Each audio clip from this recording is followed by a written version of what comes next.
What's up, everybody? Once again, it is I, James, coming to you from the Nerdy Mewzings podcast studio. I am very excited to be joined once again by the master of perspective, Jeez. Clara Meath. How are you doing today, Clara? I'm doing good. That's a over complimentary intro, but I see you put it in the title, so I can't argue with it. Hey, I was doing it to get a laugh. I knew, I There knew you it. But go. you're like, man, you're setting a high bar for me here. There you go. Yeah. See, this is our second episode together, so you know all my humor, There apparently. you go. So it's been 4 months since we chatted on here last. And what's been going on in your life? I know you are a very busy person, so it's probably been a whirlwind, hasn't it?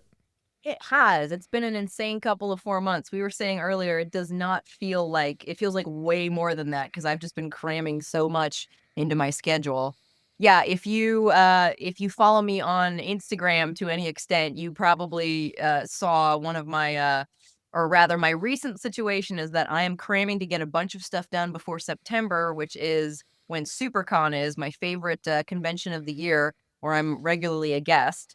So I'm kind of in just a constant focus mode. So that's wild and exhausting.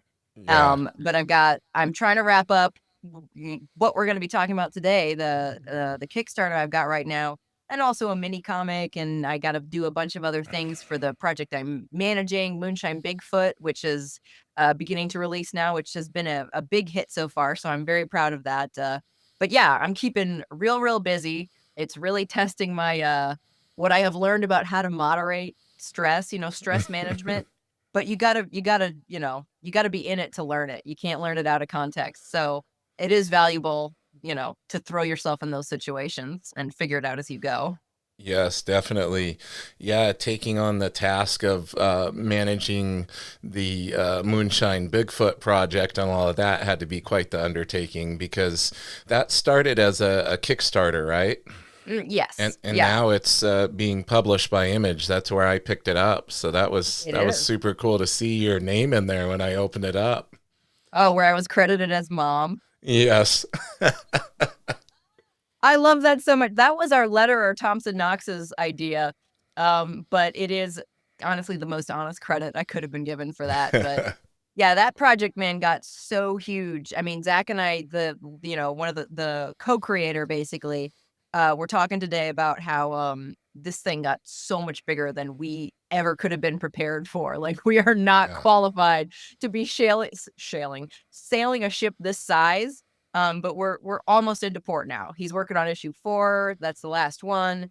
We're gonna get all the fulfillment done. Like the last couple days, I've been ordering so much stuff for fulfillment, like the stickers and the keychains and just like Oh all this yeah. stuff. So much stuff, but we're gonna get it. We're gonna get it. We're close now. Oh, it's such a good book. I think it caught a lot of people off guard. Good. I knew it would be good, but when I picked it up, because I'm like, one, I got to support. I Well, mean, thank we you. talked about it way back when you were on here the first time, and then I saw it on the shelf. I'm like, I got to grab this, friends support friends. And yeah, I was just blown away by the scope of it and the artwork and everything. It was such a fun story too. So, how did you end up getting involved in that project and becoming the mother of the Moonshine Bigfoot project? Well, because I am besties slash business partners with Zach Howard, again, the co-creator and co-writer, inker, finisher, you know, All the general, hats. many of the hats. And we had very much a pre-existing relationship where I sort of did mom stuff. When I first met him, I was, mm, earlier in my career, obviously, and I knew less. And this was basically a mentorship situation. He's basically my Obi-Wan kind of Nice. situation where he gave me, and I was doing okay, but he's really showed me the ropes and, helped. given me connections that I probably never would have found on my own because he's like top tier. Like I explain to people outside of comics is like, you don't know this name, but like this is like one of the ones, one of the realest real ones. So Yeah. it's been a real honor, being able to work from him or with him and learn from him. He helps me with my stuff. It's like, oh, you just need to change the anatomy here a little bit kind of thing. Watch out for that in the future. So it's been very informative. But yeah, it was part of the natural progression of that partnership that I would help with this Kickstarter.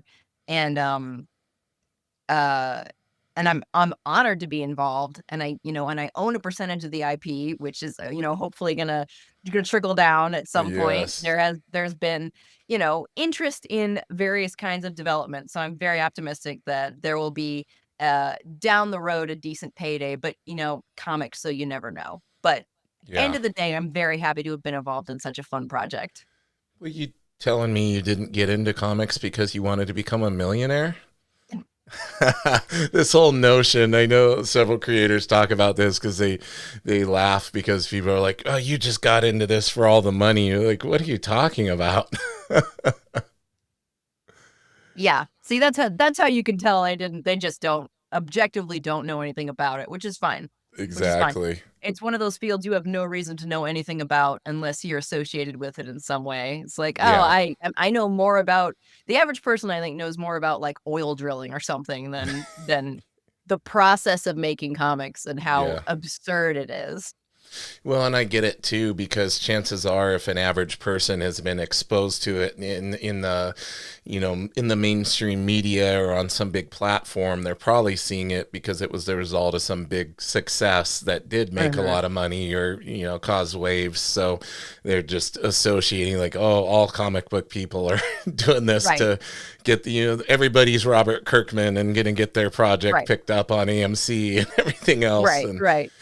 I definitely don't eat only 2 meals a day, uh, for money reasons. yeah. Yeah. Well, it's the whole iceberg analogy though, right? Yes. The part of the iceberg that's underneath the water versus the part that everybody sees, like all the stuff you've done over your career and all these years that, Yeah. hopefully finally people start to recognize and see though, like with not only Moonshine Bigfoot, but also your upcoming perspective course that you have put a lot of time into. We touched on it way back 4 months ago, but you were just getting prepared to start recording the videos. And I Yeah. remember you had asked me a recommendation for like what kind of microphone to use and stuff, which from what I saw, it looks like you did get something or, get that one or something similar. I have it right here. Well, here's part of it anyway. The Yep. mic I used to record the videos, so that was at your recommendation. Like, I was learning all of this cold. Like, I know enough to, like, record a social media post of me talking, but at a certain point, it's just like, I just have to learn everything immediately before doing it, and that was like, my gosh, so exhausting. But I am very happy with how the videos turned out, so it was all worth it. I got the nice lights here. So I got those colored LEDs. I got all kinds of stuff. Like I did actual research for this. Imagine that. Nice. All the stuff you probably started to realize you wanted or needed once you got into putting the project together, right? Like you Yeah. strike me as somebody, and maybe this goes along with the being mom part on these projects, but somebody that pre-plans pretty Oh, well. oh gosh. Sometimes I think all I do is plan. Okay.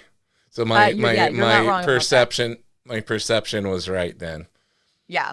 I showed my calendar book on my last live stream on Instagram just to show how insane it was with all the sticky notes and all the labels and everything that gets moved around. Just like I schedule everything. But the beauty of that is then you don't have to think. Then you like True. my goal with all that stuff with the meticulous planning and having the day a week where you plan your entire week and then you also plan a month and then you have month goals and all this stuff is to free up the mind because then you could be creative. If you're just constantly doing admin in your head, you're not going to be in the state of play that creativity is. If you feel safe with like, I have all that written down, I have a list, all I have to do tomorrow is do what's already on the list. and I don't have to think about anything else. And that really frees you up. And and that helps with stress a lot too, honestly, because you For don't have to think sure. about that stuff. How does one get to making the list? Because I know people, including myself, where I 100% everything you just said. I operate so much better when I have a plan, when I Yeah. execute that plan, even when it comes down to just simple daily tasks like, oh, I have the day off tomorrow. I need to make sure I do this, this, this. But if I go into that day without having done that, it can be a disaster, right? Yeah. Um, for me, just making the time to make the list Hmm. sometimes feels daunting. So I guess it's one of those things where you just get regimented and start making yourself do it, and you build momentum over time. Do you think that's accurate? I mean, it can be. I I have found that when I'm starting to spiral into anxiety is like, oh, there's all these things and I can't keep track of them and I don't know what to do first and like what's the best move at this point. Um Making the list and making the schedule silences all of that. So it's like it's almost more for therapy, you Yeah. know? It so you start to, for me at least, I started to crave it as a solution, like I know this will make me immediately feel better. It's like a drug addiction. This will make me feel better immediately. So Yeah. I need to have this right now. Um, Fortunately, it's a good addiction and it's been Yeah. beneficial to my mental health and career. But I thought, yeah, that's my takeaway is like pay attention to how you feel after you've sorted yourself out and realize that you just feel so much better. Yeah, that's great advice. I've been doing it more, and I feel the exact same thing that you're describing, where it's like you're taking it out of your head so you don't have to worry about it anymore. Yeah. Yeah. It's a good feeling. Yes. People make fun of me. It's like, "No, just make a list of some kind, and then you got that much more space in your brain. You're freeing up hard drive space. You don't need to spend your hard drive space on that kind of thing." True.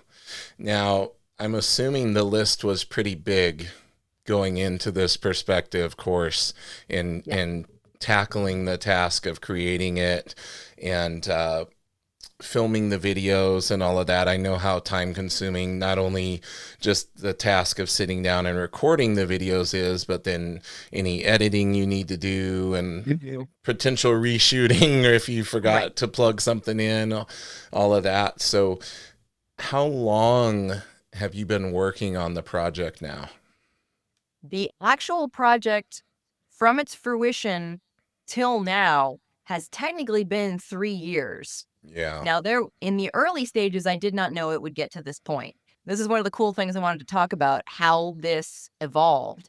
Like, the very early concept, I mean, I've wanted to do something like this for ages and ages and ages. Because I've had this, I've had, as you know, this large social media following for art for a long time. And a lot of the questions I get, they're not specific to perspective, but I can tell like, okay, what you are looking for is perspective. The question you're asking is answered by you learning perspective, and that's really the only solution. So that's one of the things I really had an eagerness to teach very, very early on. I mean, like 5, 6, 7, 8 years ago, I've been wanting to do this. So this is very special for me to be getting this out here. And very early on, I made some unbelievably low budget, rough sort of YouTube videos breaking down how perspective works. And I always wanted to do a higher production one to actually take the time and make a good one. And, along those same lines, the one of the cons I go to every year, Supercon in Sioux Falls, often asks me to do panels because 'cause I'm a guest there. And one of the panels that and I put way too much work into these things. I do full college lecture. You know how normally you go to a panel at a Comic-Con, and it's just like a guy sitting there and you just ask him questions and you sort of know what he does? And it's like, Yes. "Okay, that was cool." I go way too hard. I do like a full PowerPoint and I was I gonna do like say, I'm sure there's a PowerPoint presentation yeah, involved. yeah, you got me. But, I put so much work into that presentation that I just gave it a few years in a row, and every single time, you see people in the audience and you see the light bulb go off in their head, and it's so exciting, So that was very much the validation of, oh, I think this works. I think people are actually understanding this. They're actually getting this. So whatever I'm doing here is going in the right direction. So I was thinking, why don't I just make this into a book? And I talked with my publisher at the time, Andy Schmidt, and he said, I was like, if I made this into a book, would you carry it? And he said, I'll do you one better. We have the educational platform Comics Experience where they do like video courses. Why don't you make a video course and a book? So that kicked off a whole just, man, I did not know what I was getting into, Oh yeah. but it has been working out. So I basically took the presentation I had made for the conventions and I slowly, translated that script into a set of 13 educational videos. I filmed all those videos, I edited all those videos, and then I took the speaking script from those videos, and I am now in the process of transferring that into an actual book using the graphics from the videos. So Oh I man. think I did it smartly. I used Yeah, all this yeah. mostly the same images. You're gonna see images in the book and the videos that were in the original, convention presentation because they still work. Because why not? So I was able to recycle a lot of the content and reuse it in its in its functional forms. And yeah, that's kind of the backstory of how this all came to be. That's so cool. And now with there being a book as well, is that all part of, are these going to be different tiers of the Kickstarter to where you could just get the book or you could get the Hmm. videos, you can get the book and the videos, you can, Yeah, all these things I figured. 100%. So it's technically so you can get the tiers are literally you can get the ebook, you can get the physical book, you can get the videos, or you can get all three.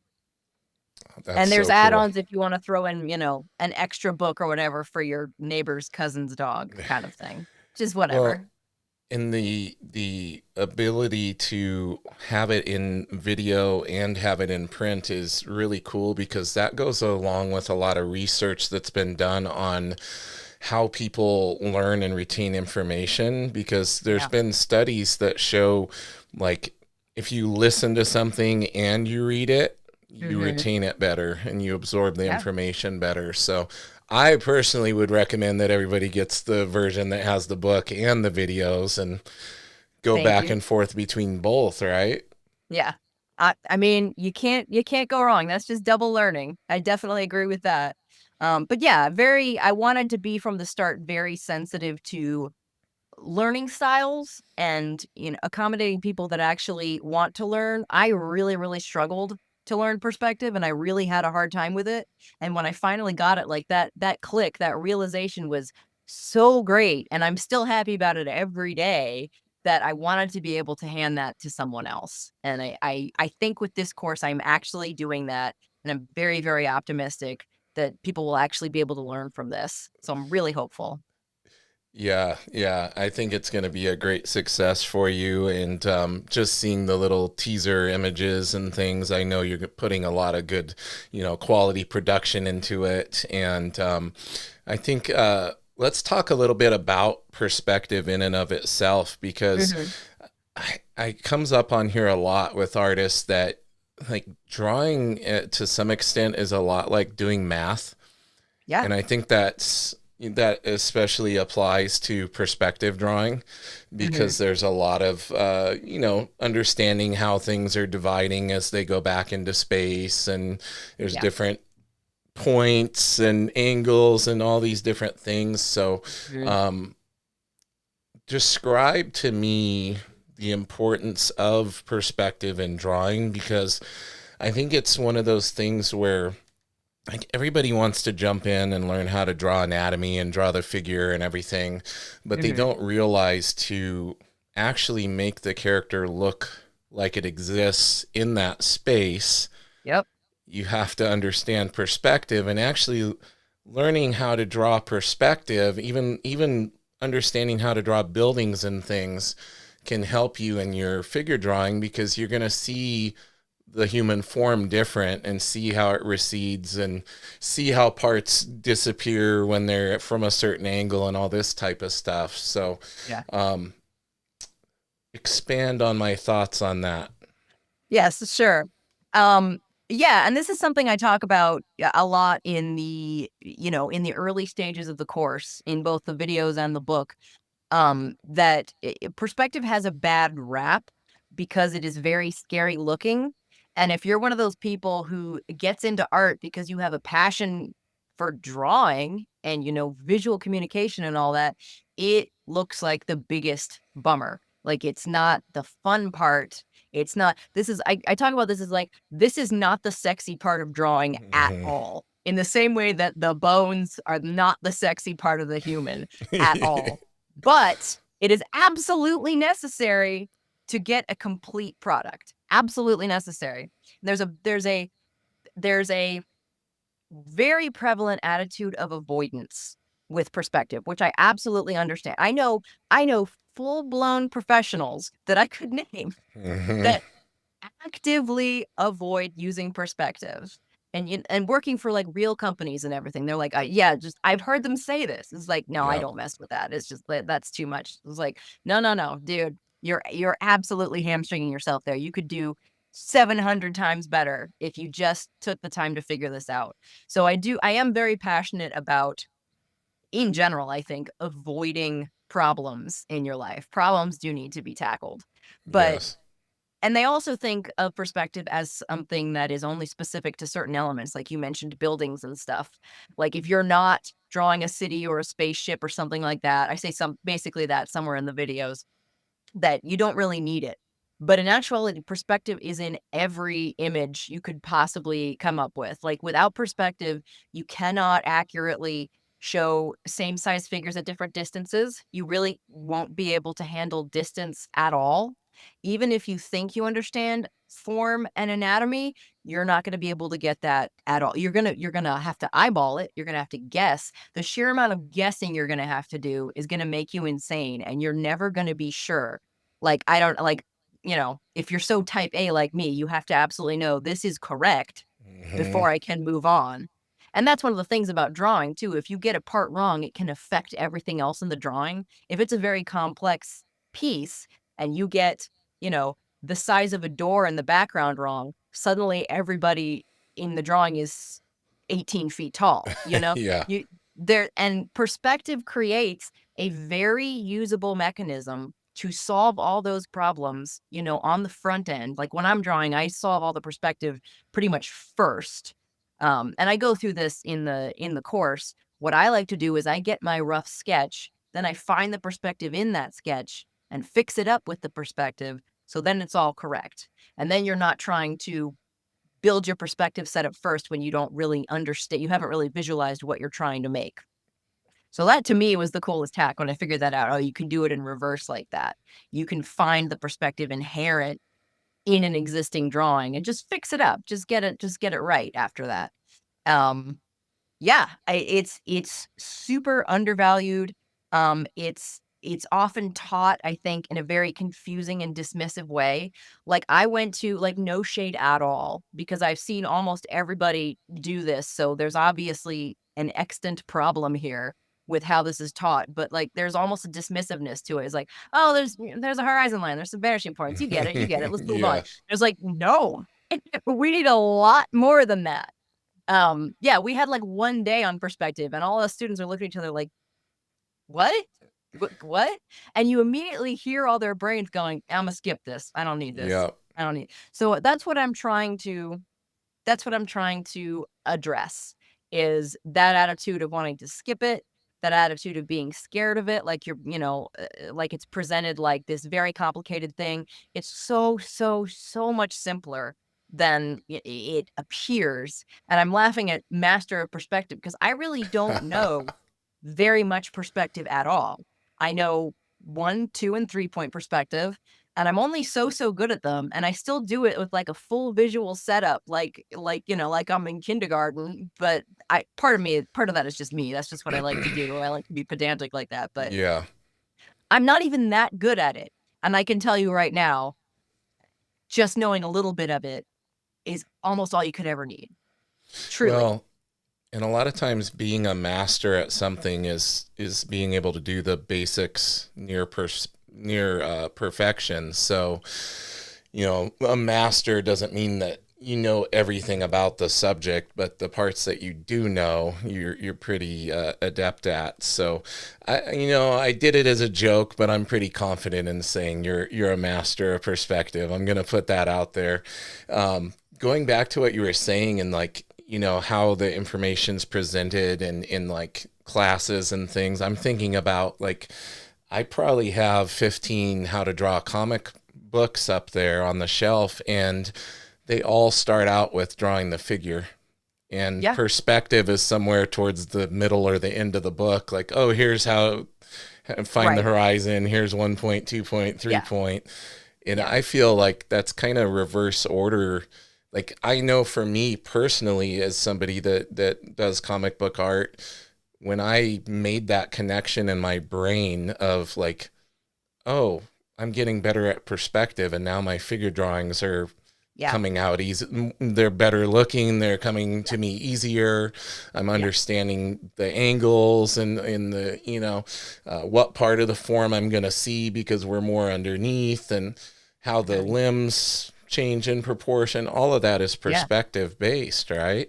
Yeah, I mean, you can't foreshorten anything unless you understand perspective. You can guess, and you see a lot of guessing, and I'm at my eyes at a point now where it's like when I look at a drawing, it's like, "Oh, you knew what you were doing," or, "Oh, you guessed. You guessed Yeah. all of this stuff. Look at that figure. That figure's way too small to be where it is," kinda thing, and it's just like, sorry, I don't mean to imply I'm laughing at No, anyone, no. but you know how it goes. I know what you mean. I even look, and I'm not a pro, but I look and I'll see like, oh, you have like two different sets of perspective here. Those buildings are not going to the vanishing point. They should be. Right. What's going on here?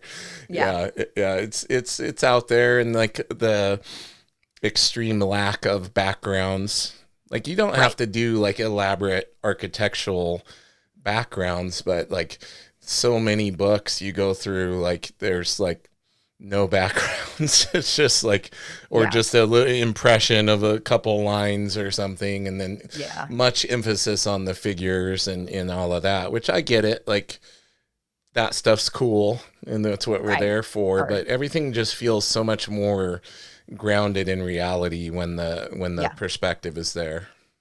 If the space is correct, this is one of the things I love so much about human beings, and I talk about this in the course too. Your eye and your brain are so much smarter than you think they are. The minute something is wrong, your brain knows. Like you really can't trick a human. You really can't trick the human eye. Like you could be just a very low intelligence, just whatever, kind of casual, whatever, not doesn't really care about anything person. But if you show them a drawing that is incorrect with a space that's incorrect, their brain is still like, that doesn't Yeah. I don't enjoy that. It doesn't feel good.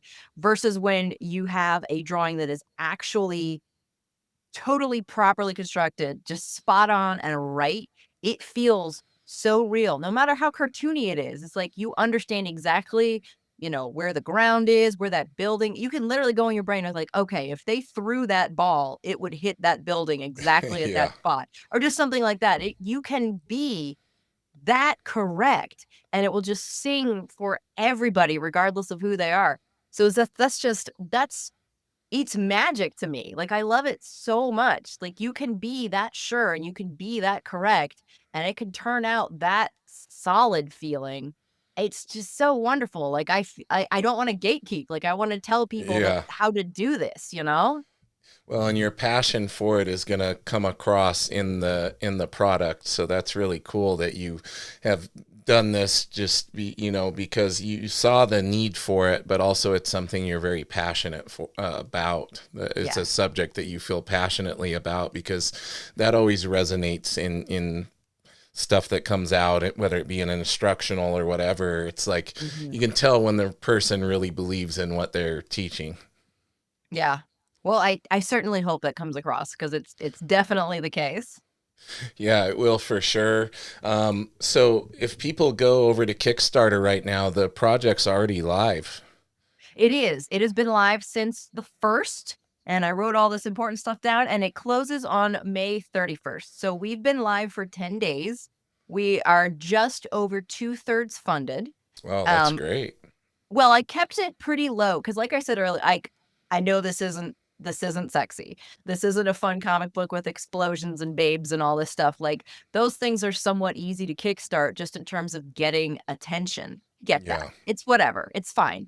But so I kept the goal low at $1,500, pretty much just to cover the the printing of the physical book and the shipping of the physical book, and hopefully just to reimburse myself for some of those 3 years I spent working on this. Yeah, The good definitely. thing is, like, it will be available for purchase after the Kickstarter. It will be available on the Comics Experience educational website, but considerably more expensive. That's what I So was if gonna y'all out say. there, yeah, yes. So this is my editor and I slashed prices as much as humanly possible for this. We're doing this at a loss just to get eyes on it right now. So if you are even a little bit interested, the time is now because it will be quite a bit more expensive once the Kickstarter is done and it's just available for purchase on that website. So act now, everybody. Act now. Yeah. Yeah, and actually what I thought might be fun, I'm gonna do a screen share and I'm actually gonna pull the Kickstarter up real quick here. So That I way love it. we can show everybody what they need to be looking for here. All right, so we are here on the Perspective Kickstarter for Clara's project. There she is. And look, we're at 1070 right now. That's awesome. Yeah, we're getting there. We're getting there. 23 backers, 20 days to go. And if we scroll down here, we've got the full breakdown of, well, who you are. You are Mhm. on here. And then we have our examples and just the whole idea behind the course and everything. And people can click on your little intro here as well to see what it's all about. And yeah, there's just so much cool stuff here that I think people are going to dig. And you look so professional. I love it. Thank Got you. the I did my best. lighting, you got Mhm. everything. Yep. And these are all Very the happy. lessons. Yes, I put the whole table of contents in there so you would actually know what you're actually getting. So this is the sort of the synopsis of each of the videos slash book chapters. Awesome. 13, you said? 13 chapters? Yep. Nice. Yeah, this is I already backed earlier this week. I encourage everybody else to get on here and back. If we go to our rewards, here's the different tiers: digital, physical book, video course, all three. Boom. I recommend the all three. That's what I did. And you guys won't be disappointed. This is going to be such a cool thing. I can't wait to receive mine. Now, after everything is said and done and it gets fully funded and all of that, Mhm. um, how quick do you think your turnaround is going to be on getting it fulfilled? Are you looking to have a pretty quick turnaround? Obviously, with the book and print and all of that, you're gonna have to have some production time and all that good stuff. So, what kind of estimation do you have as far as a release of it once it's all said and done? Yeah. I estimate around July, August. And even that only because I have so much else going on. I've got between 4 and 5 chapters of the book already laid out. Again, it's fairly easy because I'm just sort of like taking the verbal communication style of the speaking script for the videos and just transitioning it to just text, Yeah, just pull out the actual specific information, just hit the beats one at a time, and just collect that into a book. Um, yeah, and then I have to get it printed and just all that stuff. So I don't estimate, a particularly long turnaround. I should be able to do this fairly quickly. It's just a matter of how much time I can dedicate to it. But as we know, I very tightly planned out and regimented. So I'm pretty optimistic I can get it done on time. So far, I've been able to get all of the things done on time in this big pre-September crunch I'm in. So I'm not particularly worried about that. Awesome. My printer has a good turnaround. I'm just excited to get the book into people's hands, and I'm excited to have the book at conventions. That'll be interesting too to see. I really have no idea what kind of reception it will get because, again, it's a scary thing that people try to avoid. But I'll push it. We'll see how it goes. Yeah, definitely. Now, speaking of this crunch that you're in, let's Hmm. transition to talking a little bit about that. As Sure. far as things you're able to talk about, what do you got going on right now, other than all these other things? Yeah. Um, So, the main focus is finishing the perspective book right now, obviously. I have to finish, the pinup I owe for Moonshine Bigfoot.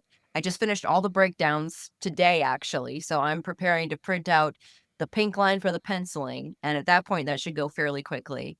I, am looking to complete an 8-page mini comic, before the end of September. I have it, like, all thumbnailed and partly broken down, and I've got probably about the equivalent of about 1 page penciled between what I've done on the first couple of pages. I'm not focusing on that right now because I gotta get through the book, but I'm aiming to have that mini comic done, before Supercon, and that one in and of itself will be a part of a set of 3 mini comics that I wanna produce together, and I'm starting to leak this a little bit.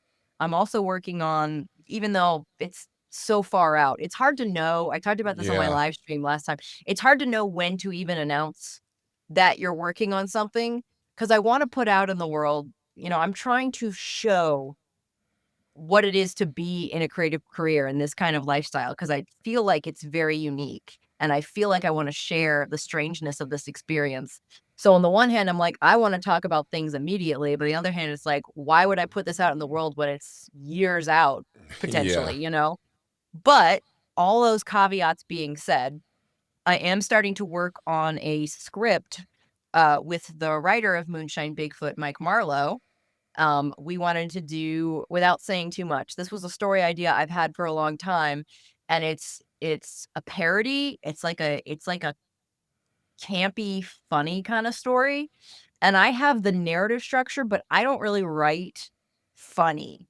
yeah, I'm very much a horror writer, and that's kind of where my strength lies. But Mike Marlowe, obviously writing Moonshine Bigfoot, he's very funny. He understands how to build a punchline. He understands the comedic timing. He's a very good writer because he is theatrically trained. He's a stage actor. So he has a very strong sense of story structure and act structure and also character acting. Like, what is a funny line delivery? What is a funny time to say this? How do you use the irony, use the character trait? So he's very good in that way. So that script is something I'm very tentatively starting to work on, with him, in that literally we're just kind of bouncing ideas right now and starting to iron out what we can agree on before we even start writing. But again, that's information I feel like I wanna put out in the world. It's like the process is so human and so just like, look, you just do it step by step. You just go through it yeah. slowly. Um, Well, and you're yeah, showing like how much time goes into this stuff. yeah, Like you've been working on this perspective course in some iteration for 3 years, essentially. Like the seeds of the idea were planted 3 years ago, and yeah, it's just now coming to fruition. And now, like with this project you're talking about, and knowing you, you'll probably take on more, even more things that you'll cram into your schedule. But of course. the reason you can do that is because of that planning. And I think Yeah, that's something important for people to realize. Like, we have time to do more than we think we do if we yes. actually sit down and do that pre-planning. Yeah, 100%, 100%.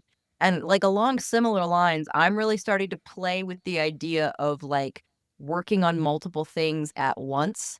Like, I remember back when I made, my graphic novel, Mother 47, like, by the time I got to the end, because that was, like, the only thing I did for a year, basically, like, from start to finish. So by the end, I was, like, so burnt out, and I was so sick of it like, I still wanted to have that creative passion, but I was just so done. There was, like, 2 weeks after that, it was like I barely moved, you know?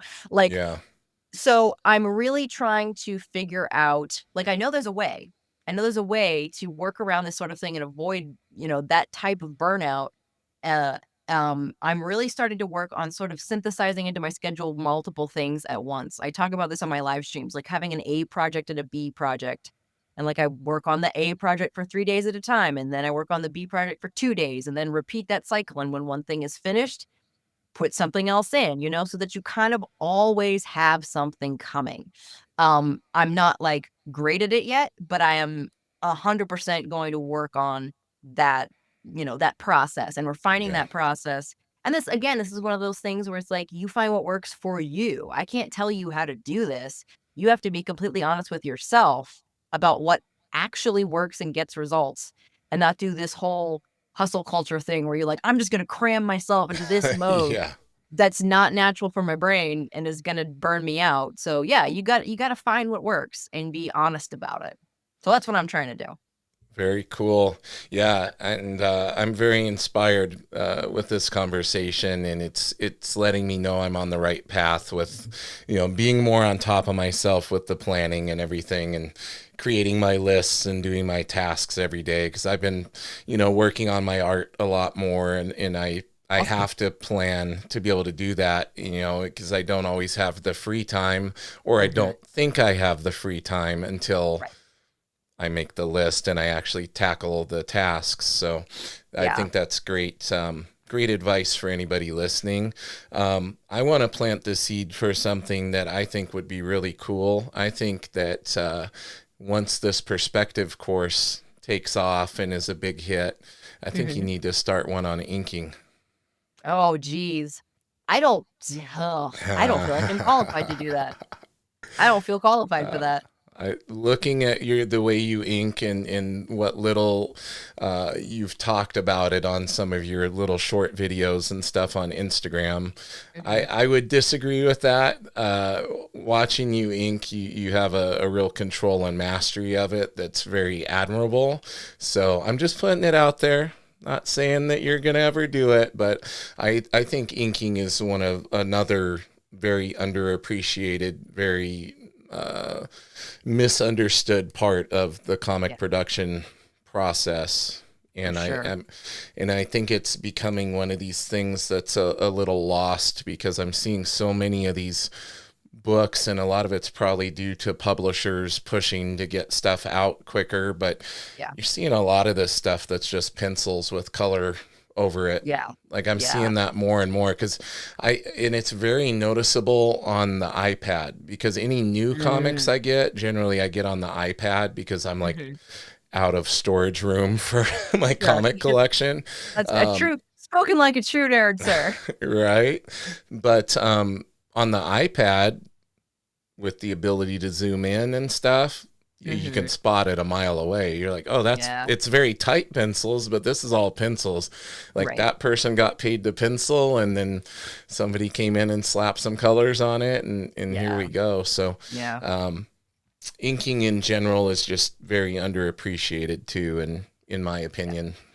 I And agree 100%. Yeah, I think it's such a beautiful craft. I came up with this mantra when I was back in school. It's like just to commit to the craft, it's like if it can be said, it can be said it with ink.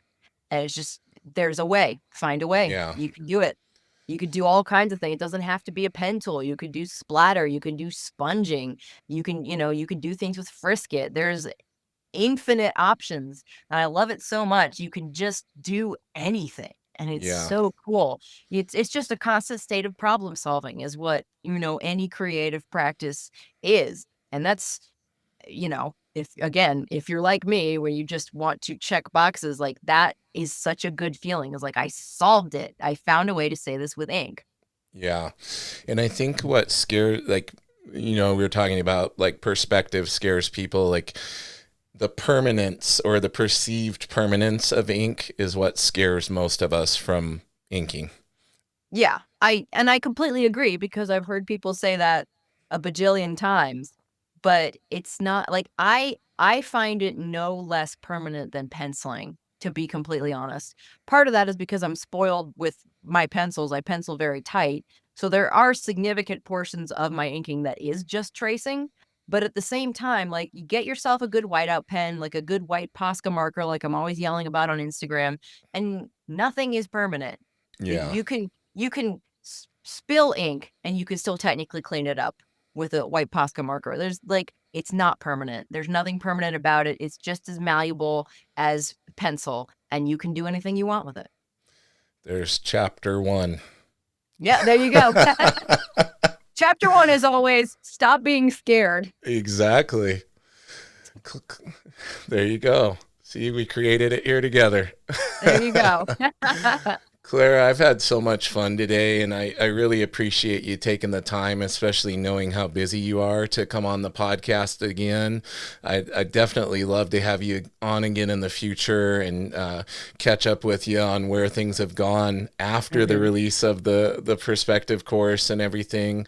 I want to give you the stage here at the end to let everybody know best places to find you, where to go support the Kickstarter, which we had the screen share so everybody will be able to see that. But basically, the spotlight is yours. Take it away. Well, thank you very much. And thank you for having me on again. This was really fun. Well, if you want to follow me, you can follow me on Instagram at Clara_Meath. That's Clara_MEATH.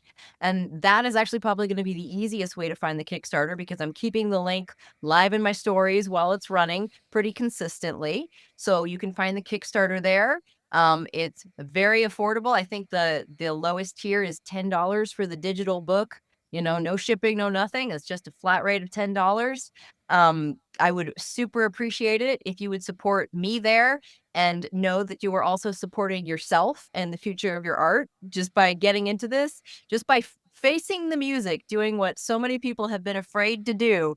You immediately put yourself in front of the pack. I'm not even kidding. If you learn perspective, it will change your art so much. It will be night and day, and it will feel so much better, and you will feel so much better doing it. So that immediately stopped being a plug and turned into continuing to promote what I've been talking No, about the whole time. that was But great. I truly mean it.